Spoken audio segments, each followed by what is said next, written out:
Good morning and welcome to England, where we're at Tunnel Barn Farm Fishery, which is right in the middle of the country. My name's Matt Godfrey, and today we're hopefully going to show you how we approach commercial fisheries like this in the UK. Let's get cracking. The baits that we use on commercial fisheries like this in England are very simple, and the main bait in the winter that a lot of anglers feed is micro pellets. Here at Tunnel Barn you have to use the fishery pellets, so everyone uses the same pellets, and to prepare them we like to soak them so they're nice and soft all the way through. And to do that you simply get your pellets, put them in to your tub like so, and just flood them in water. So totally cover them in water, and normally these pellets take about 1 minute to soak, so we'll leave them there for a minute, let them soak that water in, and then we'll come back to them. So there we are, they've had about a minute soaking, and then I'm just going to strain that water off them, and hopefully that'll be long enough just to make them nice and soft, but not so they go too mushy. If you leave them in too long you'll destroy them. So we'll pour that water away and we'll just leave them to drain off just there. Now obviously these pellets are too small to put on the hook, so the pellets we like to use on the hook are called expanders, and I've got a couple of different sizes with me. One's a 4mm expander, 4mm, nice and small, and the other is even smaller, just a 2mm one. So on very cold or very difficult days, putting one of the 2mm on that's a little bit more like a micro can be very effective. Now to prepare these expanders so they're nice and soft but they still stay on your hook, I don't use a pellet pump, I soak mine in a little plastic bag. So when you get up in the morning before fishing, put a small handful of dry pellets into a bag, you don't need many at all, and then just cover them with water. So not a lot of water, as you can see there, they just sort of got about an inch of water below them, and shake them all down into the bottom of the bag, and then seal the bag nice and tight like so, and then wind it up until it's really tight and you've got that nice little ball, and tie a knot, and that way the pellets will take on all the water and you'll be left with quite a tough little pellet, as you can see just there. You just literally leave them while you go to your place where you're going to go fishing, and they'll be perfect. They'll come out like that, nice and tough but soft throughout as well. It's a really good little way of preparing them. Andy Bennett, one of the other guru guys, he was the man that invented it, and it works an absolute treat, so thanks for that, Andy. So they're the pellets prepared.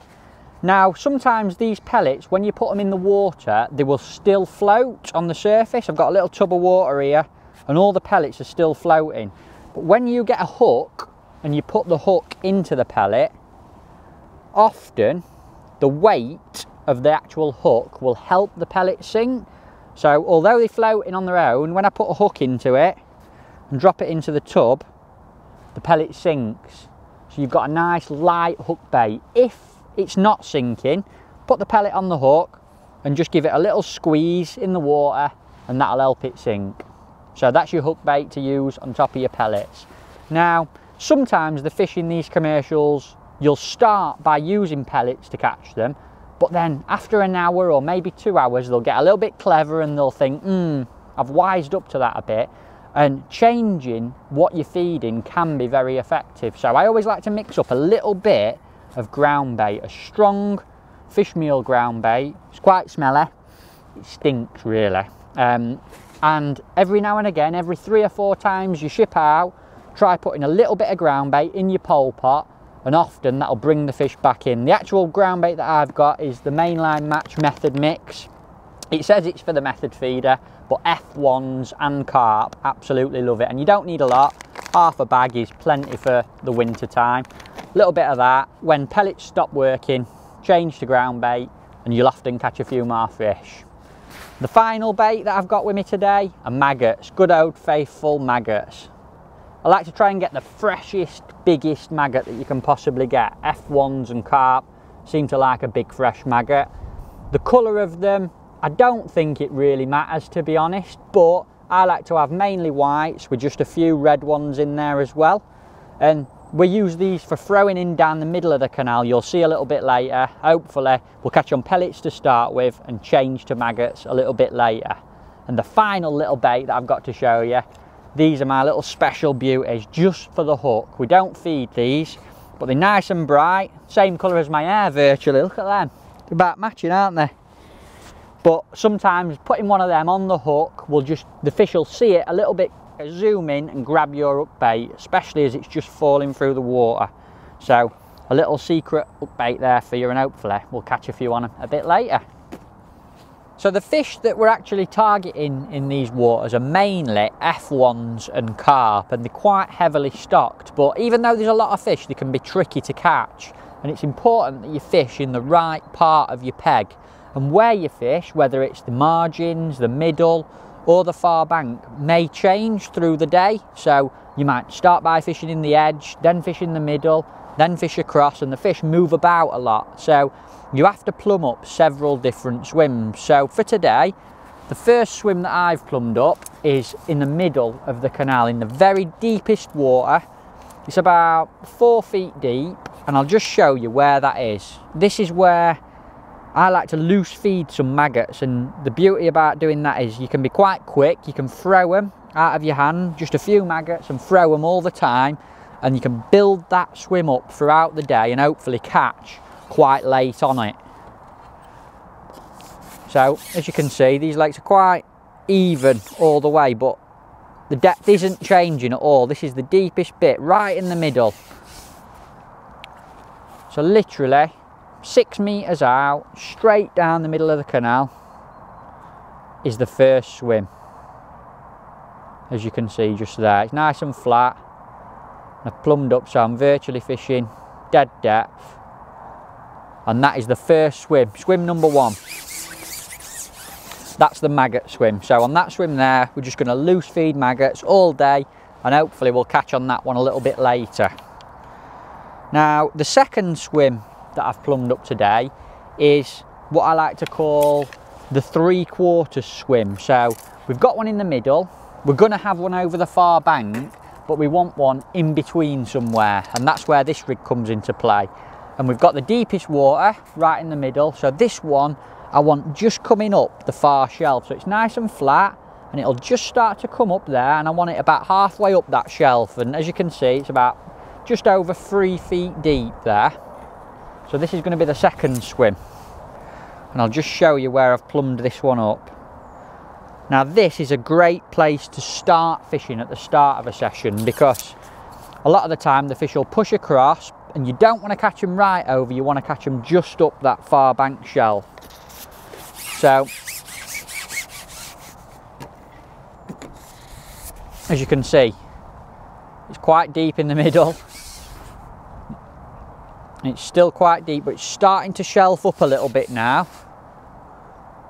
And it's coming up a little bit more and a little bit more. And if I go to 11 meters just there, I've got a nice tree that I'm in line with. And as you can see, there's a nice flat bit just going up that far bank shelf. If I reach out a bit further, it's still coming up quite steep. But just there, it's not too bad. It's a little bit gentle. 3.5 feet of water, and that's going to be the perfect place to start and just feel your way into the session, see what fish are knocking about.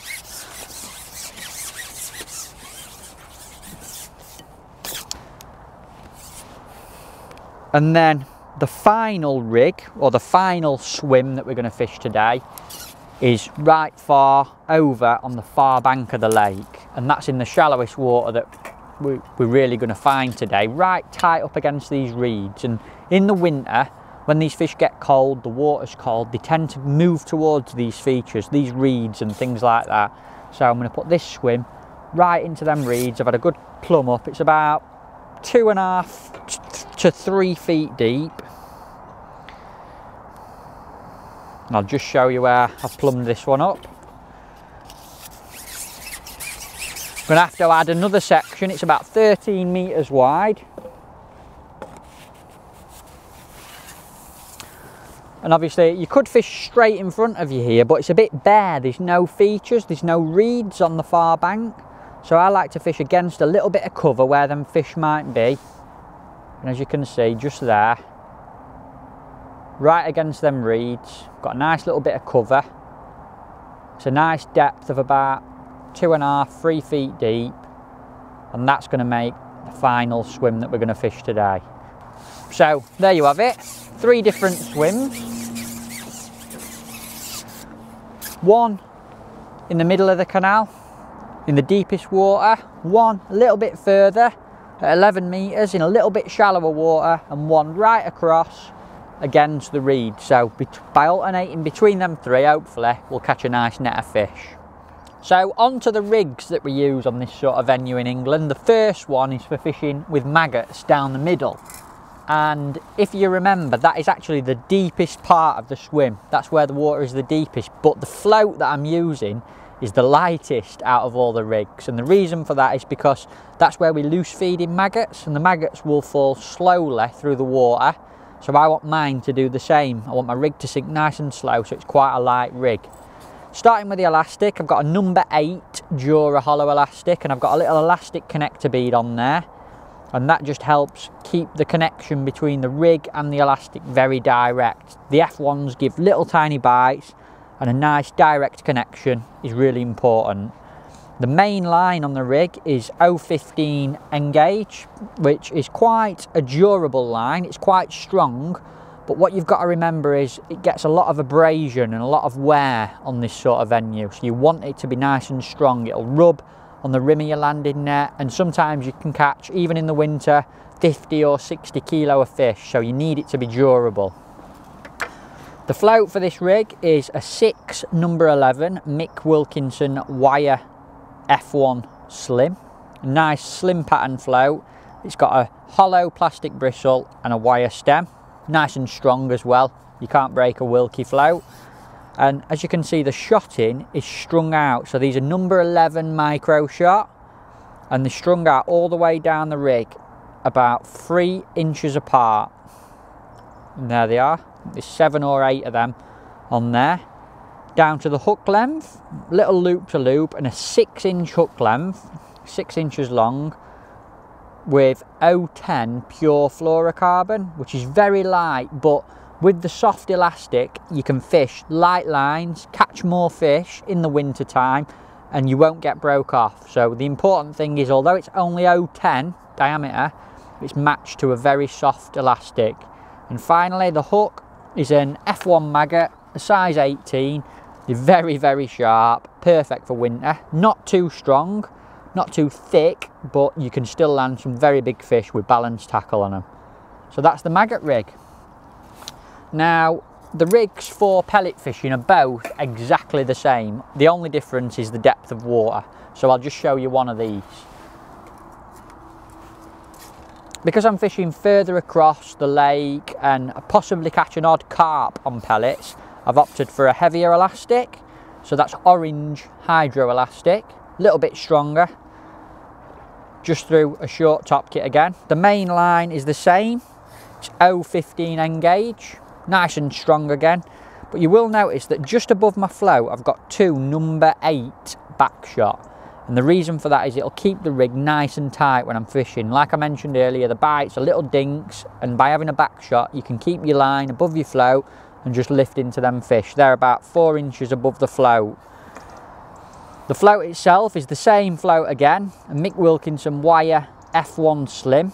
It's a 10 number 11s though, so it's heavier than the maggot rig, and the reason for that is because when you're fishing with pellets you feed them in a little pole pot and your bait's in a little area on the bottom, and when the fish come in to feed they'll waft the bait and waft the rig around, so you need a heavier float to make sure your hook bait stays in the water on top of the pellets. And that is explained a little bit better by the shotting pattern, because rather than having it strung out as with the maggots, I've got a little spread bulk right next to a short hook length. That's just 4 inches, that hook length. So when you drop this rig in, you'll have a little pile of pellets on the bottom that you've fed through a little pot. Drop your rig right on top of it, nice and accurate, and when them fish come in they're not going to waft your rig out of the way. They can't waft it away. So a nice heavy rig with a little spread bulk, a number 10 shot is important. And again, the short hook length, 4 inches long. It's the same 010 pure fluorocarbon. And this time, a little bit bigger hook. I've got a size 16 Guru F1 pellet hook, which is a bigger hook, just because when you're putting an expander pellet on, you need something to grip it, and you'll get a little bit more point showing to hook them fish. So nice, lightweight, but very strong hook again. You'll land big carp on these. Hopefully, we'll catch a few in a minute. Now, one thing that will probably surprise you when you watch this video is how little we feed at the start of a session or the start of a competition. Now, I know that in France, a lot of people ball in ground bait, feed a lot of bait, but on these commercial fisheries, you've got to remember the fish are already here. We've seen 2 or 3 top, and there's already fish living here. So we like to feed tiny little amounts of bait, set a little trap and bring the fish into it. So to start the session, I'm not going to feed anything with the big pole pot at all. I'm literally going to just put an expander pellet on the hook, like so, and use a little pole pot. This is just a small Guru pole pot.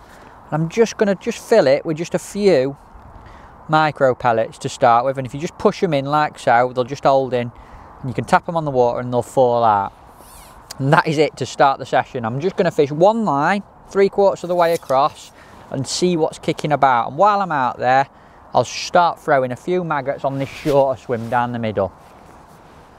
So let's go out there, see if we can get one pretty quick. One thing that is important when you do this sort of fishing is to be nice and accurate. So by that I mean picking a marker on the far bank, making sure you're on the end of your elbow when you feed, because you've got a little pole pot, and I want to put that bait in and then put my hook bait right on top. So I'm going to ship out there, pot the bait in. If you just rest the pole pot on the water, it will just pop out, and then place the rig right on top of it very, very accurately. And just lower that hook bait right on top of the little pile of feed. And as you can see, I'm just holding them back shots just out of the water. It's nice and level, everything's nice and straight. So if a fish takes the bait, I'll just have to lift up and he'll be hooked straight away.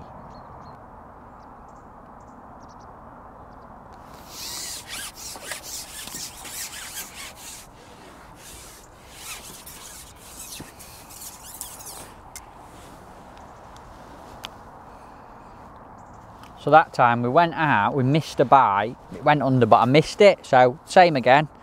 Just a little tiny amount of bait, just a small pole pot of pellets. And I'll just set another little trap, because the chances are that fish came in on that little pile of bait, sucked it all up, I got the bite but missed it. So I'm going to try and get him again this time.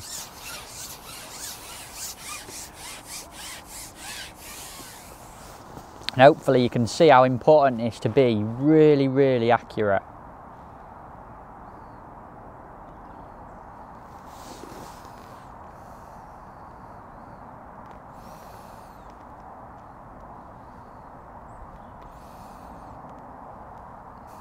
I'm literally putting my pellet that's on the hook right on top of that little pile of feed. There's definitely an odd fish there, because I just keep getting an odd little indication, an odd little line bite.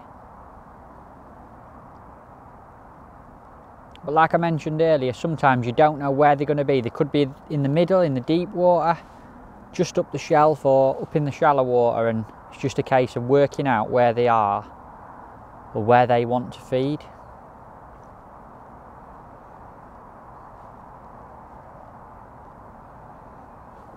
Oh, I missed him again. So this is probably telling me that they're not very settled just here. Maybe I need to fish in a little bit more shallow water, because that's 2 bites I've missed now. We'll give it another little drop in and see if we can get one. See, I'm getting quite a few line bites, quite a few indications, wobbling about. So that's sort of telling me maybe I need to go a little bit further up in shallower water.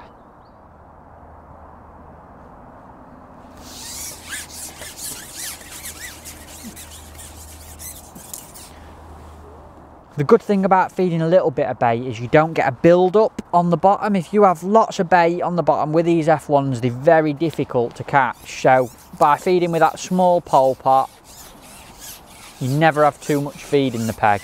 As you can see, we're getting a few bites already and we haven't put much feed in at all.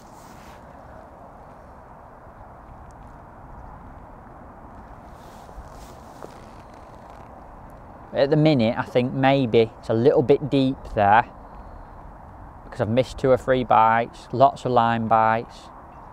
Got a feeling we need to fish further across in the shallow water. There we are, first one. Took 3 attempts to get him, but it's not bad. It's freezing cold, middle of winter, and after a few minutes we've got our first fish. So it just shows the importance of that little tiny bit of bait. Hopefully it'll be a nice big F1. And because the fish are quite big, you don't have to catch them really quickly. Ooh, I think it's a little carp, a little common.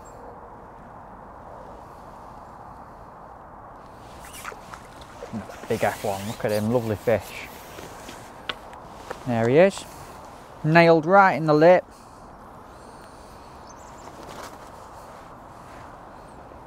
Beautiful. One down, let's go get a few more.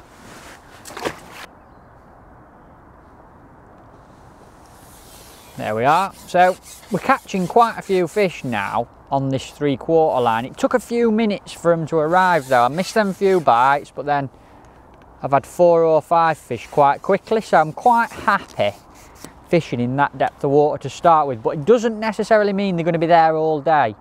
So in the back of my mind, I'm thinking I've got the other swim ready there, and I keep feeding a few maggots on this swim, and I think that is the place where later in the day we're going to catch some. Another big F1. Oh, a lively one.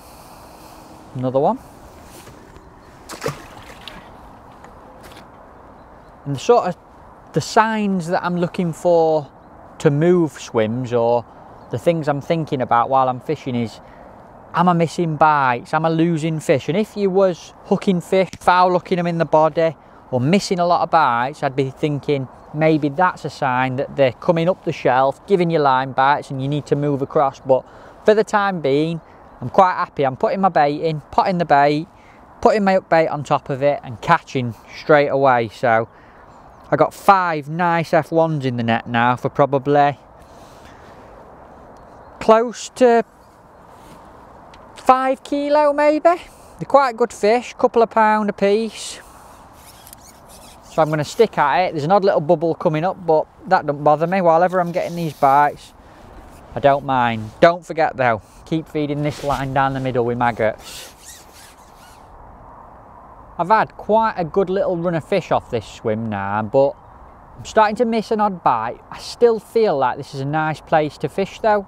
So what I'm going to do is I'm going to try just feeding a little bit more bait. I'm going to take this pole pot off, put a little bit bigger one on, so I've got a little bit more feed in it, and hopefully that'll pin a few fish to the bottom a little bit more. Because I've caught a few, I am happy, but I'm missing an odd bite. And before I try in the shallower water further across, I'm going to click this pole pot off, and I'm just going to put one on a little bit bigger. The next size up, a medium one, and that'll just hold a few more pellets, and just see if that holds them in the swim a little bit longer, because at the minute I feel like they're coming in, eating everything, eating all the pellets and then disappearing. So fingers crossed that will work. Like I say, I've had a good run of fish. I've had 6, 7 fish now, so I'm happy with that. Before we try the shallower water, we'll just try feeding a little bit more bait.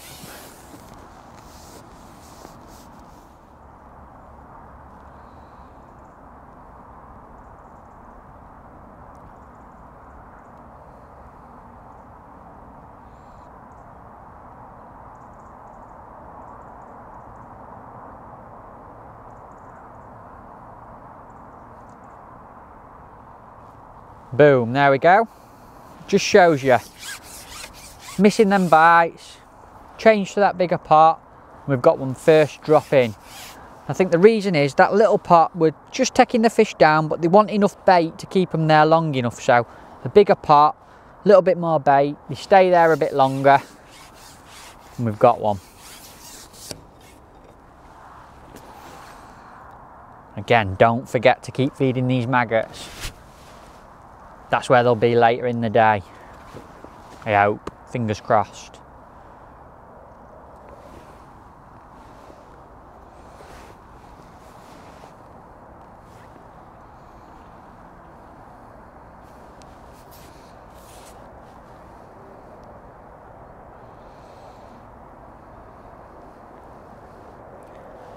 Oh, he's a lovely one. Great big F1.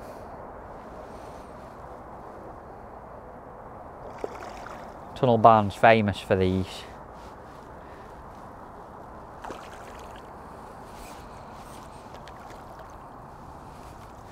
Look at him. He's a crafty one, isn't he?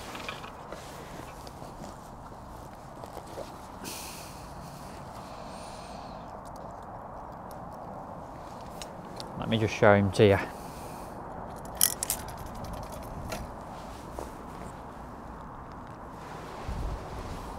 Look at that. Awesome fish. Big clever ones. And by just making that little change, putting that bigger pot on, we've got him. I'm really happy with that line that we fished to start with, but this last 10 minutes or so I've lost a fish, it come off, and I've started to miss a few bites. So after I've poured myself a cup of tea, I think I'm going to have a little go on the line a little bit further across to them reeds. I've seen an odd fish top in there coming to the surface, so they're definitely moving up into that shallower water. And this morning the sun was over there, so I've got a feeling they might have just nudged over. So I'm going to put that rig down for now that I've been using there, and I'm going to have a little go across there and just see if they've moved up into this shallower water. Just like before, I've not fed any bait there at all so far. I'm just literally going to pop a pellet on. I've got the small pot back on, and I'm just going to do exactly the same. Just a small little trap of feed, little bit of bait, put my rig in, and we'll see if them fish are over there.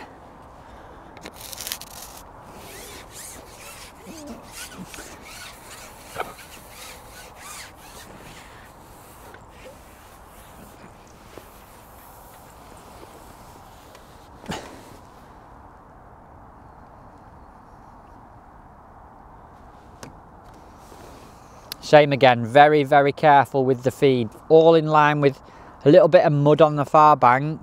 Put the bait in and then lower your hook bait over the top of it. Oh, one took that then.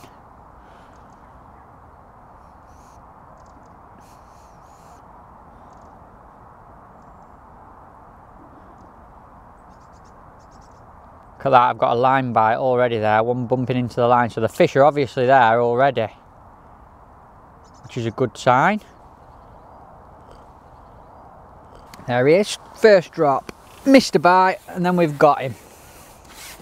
So that proves they've probably just moved across that little bit further.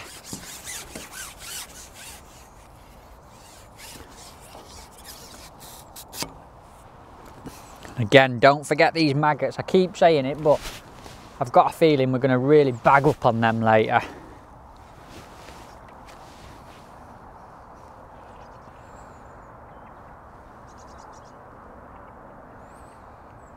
And you can see, even though I'm fishing quite light, you can actually pull quite hard. Surprising how hard you can actually play these fish with light line on. Nice little F1.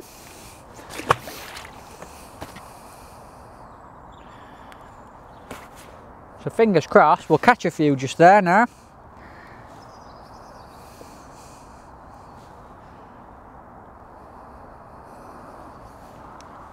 Same again, a little bit of bait. This rig is about 10 inches, about this much shallower than where we were fishing there. But often that can make all the difference.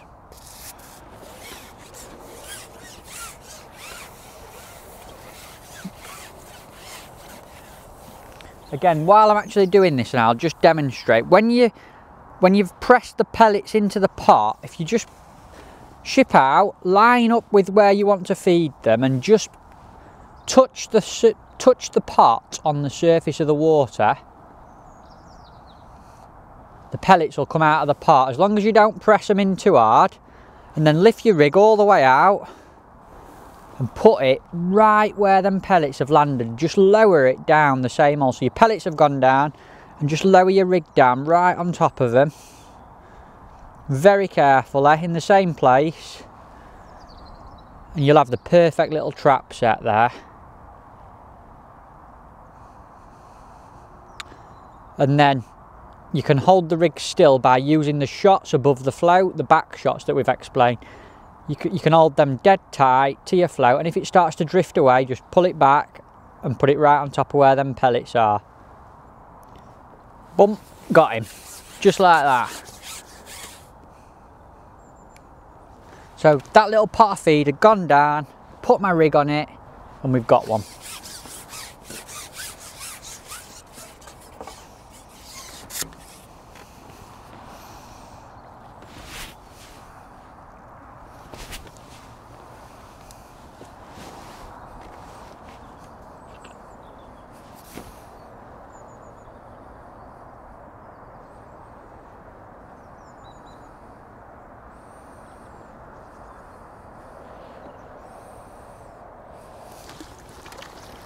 Look at him, he's a nice one.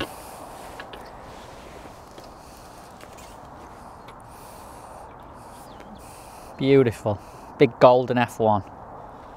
One thing you might notice when we're fishing in England on places like this is we often use the same bait on the hook as we feed. So today I've been feeding pellets on the 2 swims so far, and I am only using pellets on the hook as well.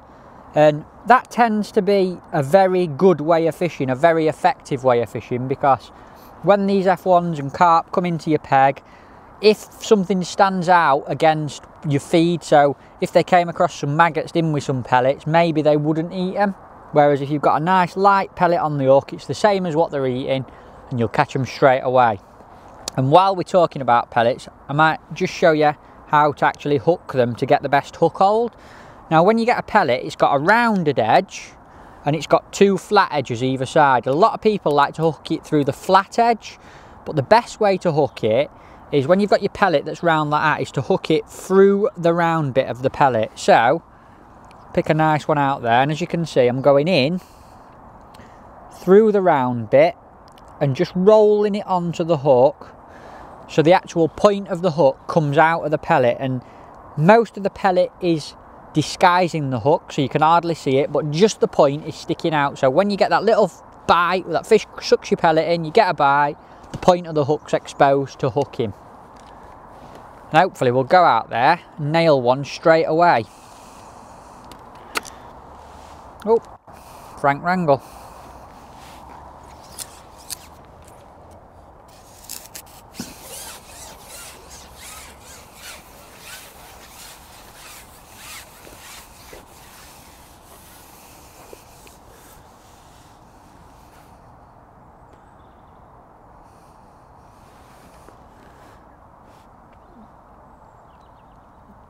And another little thing that would be worth talking about here is actually striking.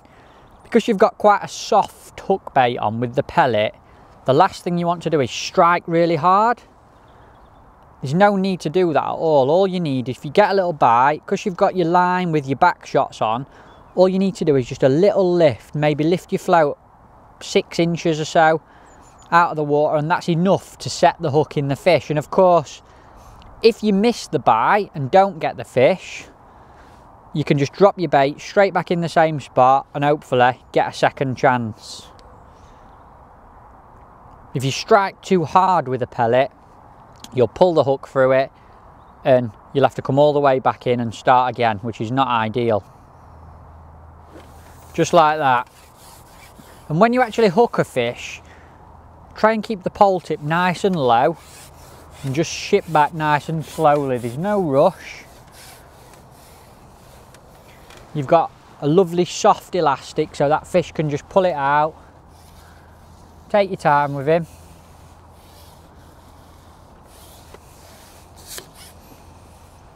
If you need to, you can use a puller kit, just a quick strip on that, just to get your elastic out. And I always like to net him as soon as I possibly can. So when he comes up, there he is. Big F1. He's a lovely one, look at him. I can hardly get my hand around him, he's that fat. So there's no rush to get him in. If you take your time, don't pull too hard, slowly lift it up. Often you'll get him first time. There he is. Wicked fish. Hopefully we'll catch some big carp a bit later. I'm getting a bit fed up of you F1's. Well, we're getting to that time now. It's nearly the last hour of the day. If it was a competition, we'd be going into the last hour of the competition, and that's when the maggot line really comes into play. I've been feeding it. I've just caught a few fish feeding some ground bait long, but there's an odd bubble coming up and I've got a feeling that it's time to go on the Maggot Swim. So pick my light rig up, little light float that we showed you earlier, and I'm going to start by just fishing a single maggot on the hook. I'm just going to hook him normally through the end to start with. We'll see how it goes. Sometimes hooking your maggots a little bit different can work really well, but we'll start just by hooking him through the little blunt end. What I'm going to do is I'm going to feed before I go out there with 2 lots of maggots. And what that'll do, they'll be sinking down, and when I go out with my rig, get rid of them ducks, I'm going to lay my rig out flat on the water so that hopefully my hook bait will be falling with the maggots that I've just thrown in. Nice and slowly, and you can see them little shots are just cocking the flow. Ooh, missed a bite straight away then. Back in. There we are. Straight away on the maggots. Now one thing that I will explain is when you've actually got a fish on, it's a good idea to feed some more bait, because when you hook that fish, all the other fish there will spook off. So to get them back feeding where you've been, throw a couple of handfuls of bait in. So then when I've netted this fish, I'll be back out on them maggots and hopefully straight back into another one.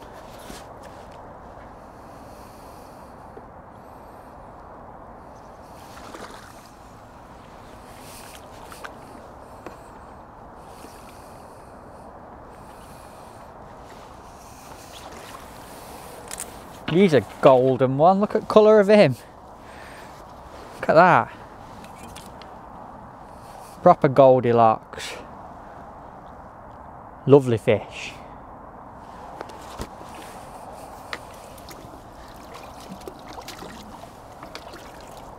So the same again. Just a single maggot on the hook. Feed a couple of times.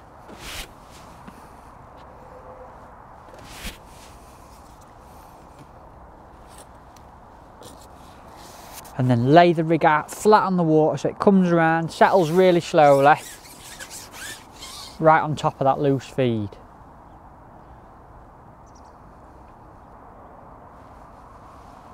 There we are, same again. Once you've hooked that fish, feed again. Keep throwing the maggots in.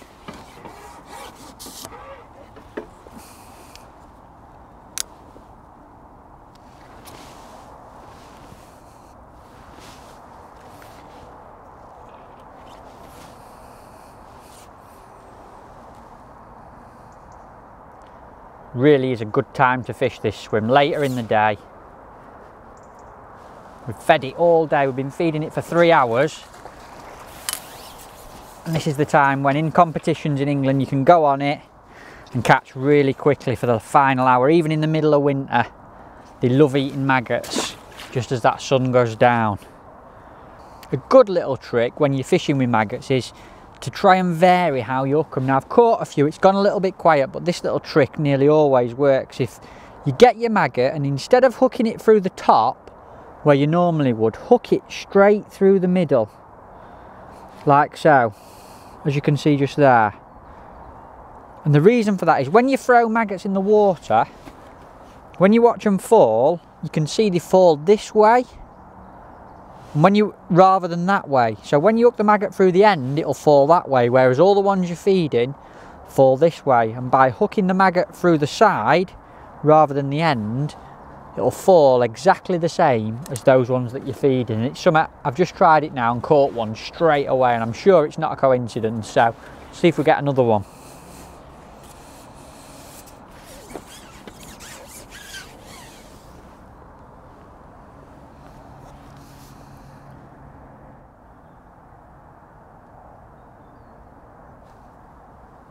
There we go.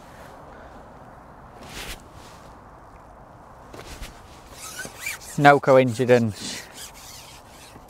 Again, there's lots of little things, little tricks and little tactics you can do on these venues to get you them extra fish or get you a bite a little bit quicker, especially in the winter, which is why it's really good fun to fish this kind of place. There he is.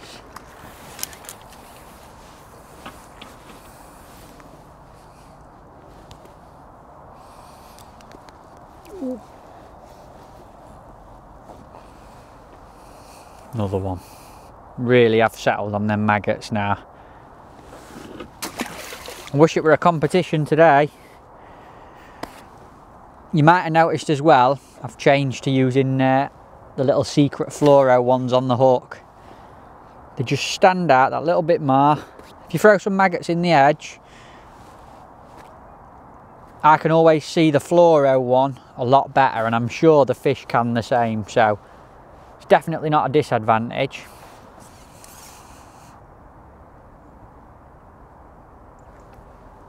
Boom! Now the fishing on this Maggot Swim has been absolutely brilliant.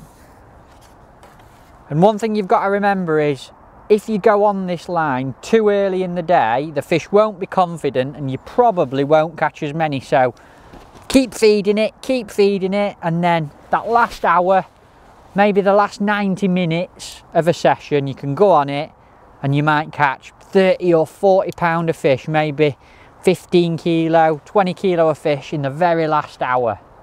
And often you'll find them a little bit bigger on this swim. We've had some really big F1's today. Lovely fish, like this one here. He's fighting hard, this one is. Look at him. What a one to end the day on. Literally cannot get my hand around him. Nailed in the top lip. One of the orange maggots again. And oh, can't get hold of him. There he is, look. Tunnel barn F1. They don't come much better than that one. Oh, stay still. There you go. Well, I've really enjoyed the day. Caught plenty of fish. We've probably caught 60 pound of fish in maybe 3.5 hours fishing. Starting by fishing 3/4 of the way across, working across to the far bank, and then finishing off by catching a load on the maggot. We'll see you next time.